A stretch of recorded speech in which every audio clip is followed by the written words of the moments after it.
আসছে মাহে রমজান, আর এই পবিত্র মাহে রমজানে আমরা বাঙালিরা কিন্তু বিভিন্ন ধরনের ভাজা পোড়া খাই। আপনি কি খাবেন ইফতারিতে টমেটো সস ভাতের মার দিয়ে? না, এখন বাজারে 10 টাকা করে কেজি টমেটো পাওয়া যায়। এই সিজনে আপনি নিজ হাতে স্বাস্থ্যকরভাবে টমেটো সস তৈরি করে আপনি আপনার বাচ্চাদের উপহার দিতে পারবেন। এজন্য ভিডিওটা শুরু থেকে শেষ পর্যন্ত দেখে নিতে হবে। স্কিপ করে গেলে ভিডিওর কোনো অংশ বাদ পড়ে যাবে। দোকানিরা কিন্তু ভাতের মার দিয়ে টমেটো সস তৈরি করে থাকেন। আসসালামু আলাইকুম, আমি মনিরা মুন্নি, কুকিং চ্যানেলে সবাইকে স্বাগতম। আজকের পর্বে তৈরি করে দেখাবো ভাতের মার দিয়ে নয় কিভাবে বাসায় স্বাস্থ্যকর টমেটো সস তৈরি করে নেবেন। প্রথমেই আমি টমেটো সস তৈরি করার জন্য 5 কেজি টমেটো বাজার থেকে কিনে নিয়েছি। এরপরে পরিষ্কার পানি দিয়ে ক্লিন করে নিয়ে পানিটা একটু ঝরিয়ে নিয়ে মাঝখান থেকে কেটে 4 ভাগে ভাগ করে নিয়েছি, আর বোটার অংশ থেকে কিছুটা অংশ কেটে ফেলে দিয়েছি। বড় একটা প্যানে অ্যাড করে নিলাম আর কিছুটা রেখে দিলাম। এক টুকরো আদা স্কিন ছাড়িয়ে ছোট করে কেটে নিলাম। আপনি চাইলে এখানে পেঁয়াজ অ্যাড করে নিতে পারেন, টুকরো করে কেটে অ্যাড করে দিতে পারেন। এখন বাজারে অ্যাভেলেবেল পেঁয়াজের কলি পাওয়া যায়, এজন্য আমি পেঁয়াজ কলি অ্যাড করে নিলাম। আমি 2 ভাগে টমেটো অ্যাড করে নিয়েছি। আমি যেহেতু 5 কেজি পরিমাণ টমেটো সস তৈরি করব, এজন্য প্যানে প্রথমে অ্যাড করে নিলাম। একটু নরম হয়ে আসছে, এরপরে আদা ও পেঁয়াজের কলি অ্যাড করে দিলাম। বাকি টমেটোগুলো অ্যাড করে দিয়ে 20 থেকে 25টার উপরে গোলমরিচ, 8 থেকে 10টা লং, কয়েক টুকরো দারচিনি, রসুন বড় সাইজের একটা, আর 3টি তেজপাতা অ্যাড করে নিয়েছি। ঢাকনা দিয়ে ঢেকে এভাবে সেদ্ধ করে নিলাম। এরপরে একটা ছাঁকনিতে তুলে নিলাম আর বেশি আকারের পানিটা ঝরিয়ে নিলাম।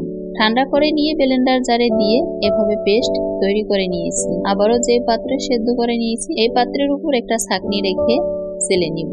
আমি কিন্তু সেদ্ধ করে নিয়ে চুলা থেকে নামিয়ে ঠান্ডা করে ব্লেন্ডার করে নিয়েছিলাম অল্প কিছু পরিমাণ। এরপরে কিন্তু বাকিটা পানি ছেঁকে নিয়েছি। আমার কাছে মনে হলো বেশি পরিমাণে পানি নিয়ে ব্লেন্ডার করে নিলে একটু অসুবিধা মনে হয়, আর টমেটোর ভিতরে থাকা বিচিগুলো ভালোভাবে পেস্ট হয় না। এজন্য কিন্তু আমি পানিটা ছেঁকে নিয়ে এভাবে পেস্ট করে নিয়েছি। আপনি চাইলে কিন্তু পানি ছেঁকে না নিয়েও পেস্ট করে নিতে পারেন।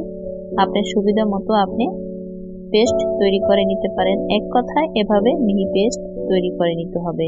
এরপরে আবারও ছাঁকনিতে ছেঁকে নিলাম। পেস্টের সাথে যদি কোনো অংশ বড় থাকে এটা কিন্তু উপরে থেকে যাবে, আর এভাবে একটা মিহি পেস্ট পাওয়া যাবে। সম্পূর্ণ টমেটো পেস্ট প্যানে অ্যাড করে নিয়ে 5 কেজি টমেটো পেস্টের জন্য আমি বাটি মেপে 1 বাটি পরিমাণ চিনি অ্যাড করে নিয়েছি। মেজারমেন্ট কাপ দিয়ে মেপে নিলে 1 কাপের থেকে একটু বেশি হবে। স্বাদ মতো লবণ আর 1 টিস্পুন চামচ পরিমাণ মরিচের গুঁড়া অ্যাড করে নিয়েছি। ভিনেগার বা সাদা সিরকা 1/2 কাপ পরিমাণ অ্যাড করে নিয়েছি। এরপরে ওই যে প্রথমে সেদ্ধ করে নেওয়ার পর পানিটা ছেঁকে নিয়েছিলাম, ওই পানির সাথে 3 টিস্পুন চামচ কর্নফ্লাওয়ার অ্যাড করে নিয়েছি। আগে থেকে যে উপকরণগুলো টমেটো পেস্টে অ্যাড করে নিয়েছি, এরপর কিন্তু চুলায় বসিয়ে দিয়েছি। যখনই ফুটে আসবে অল্প অল্প করে কর্নফ্লাওয়ার মিশানো পানি একটু একটু করে দেব আর নাড়াচাড়া করব, যাতে নিচ থেকেই লেগে না যায় আর জমাট বেঁধে না যায়। এভাবে নাড়াচাড়া করে নিতে হবে। মোট 3 বারে কর্নফ্লাওয়ারের পানি মিশানো অ্যাড করে নিয়েছি। এরপরে এভাবে অনবরত নাড়াচাড়া করব আর টক বগিয়ে এভাবে ফুটে উঠবে। চুলার আঁচ মিডিয়াম টু লো আঁচে রেখে এভাবে জাল করে নিলেই এক পর্যায়ে ঘন হয়ে আসবে। যে যেখান থেকে আমার আজকের ভিডিও দেখছেন, চ্যানেলে যদি আপনি আজ নতুন হয়ে থাকেন তবে চ্যানেলটা সাবস্ক্রাইব করে বেল আইকন অন করে রাখতে পারেন। ফেসবুক পেজ থেকে দেখতে থাকলে পেজটা ফলো করে রাখতে পারেন। একটা লাইক ও কমেন্ট করে আপনার মূল্যবান মতামত জানিয়ে দিতে পারেন। কথা আপনাদের বলতে ভুলিয়ে গিয়েছি, দোকানিরা কিন্তু এই কর্নফ্লাওয়ারের পরিবর্তে ভাতের মার অ্যাড করে নেয়, এতে করে সসটা খুবই ঘন হয়। আমি কিছুক্ষণ জাল করে নেওয়ার পর কিছুটা তুলে দেখিয়ে দিলাম। এভাবে নয়, এর থেকেও একটু আঠালো ভাব হবে। এরপরে আরো জাল করে নিয়েছি 10 থেকে 15 মিনিট। চুলার আঁচ মিডিয়াম টু লো আছে। এরপরে তুলে দেখিয়ে দিলাম, এভাবে আঠালো ভাব হবে।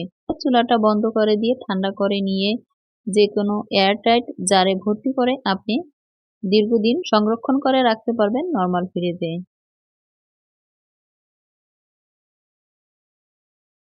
আর কতটা পারফেক্ট ভাবে তৈরি হয়েছে দেখে নিশ্চয়ই বুঝতে পারছেন। যে যেখান থেকে ভিডিও দেখছেন, ভিডিও শেষ পর্যন্ত সাথেই থাকার জন্য অন্তরের অন্তরস্থল থেকে দোয়া ও ভালোবাসা রইল। সবাই ভালো থাকবেন, সুস্থ থাকবেন। আল্লাহ হাফেজ।